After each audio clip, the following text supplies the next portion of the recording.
I actually worked for one of them for a while, who was a critic for the New York Post, a guy called John Podharts, and he was one of the weirdest, most unhappy people I've ever met in my life. And he would come into my office occasionally, and he would he had a really hairy back, and he would rub it against the door frame, this, and like say these kind of obscure. He was stupid, but he didn't know that he was. I mean, he was actually kind of dumb, but he didn't know it, and he would kind of philosophize. I was like 10 years younger, and I was his captive, so he would just like lecture me as he was rubbing against the door frame. And one time we went out to lunch, and we all had drinks, of course. This is like mid-'90s.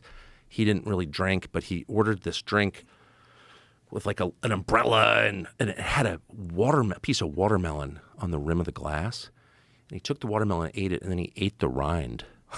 I'll never forget that, watching him eat the rind and thinking, of course this guy's a critic. That was his true love. He was editing this magazine, but like his real interest was in writing about movies. And they're just sad people who wind up doing that. Did you ever read? Yeah, they're not creative. They're creative adjacent.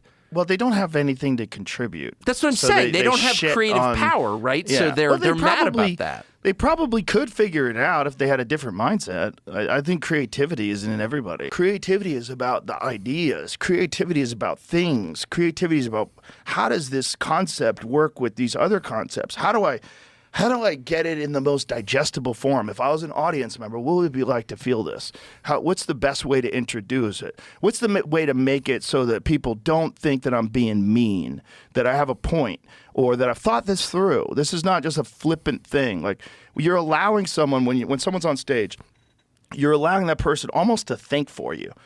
Like, you're like, take me on a ride. Like, I'll give you my mind. I'm not gonna be thinking what I would do. I'm just gonna let you think for me.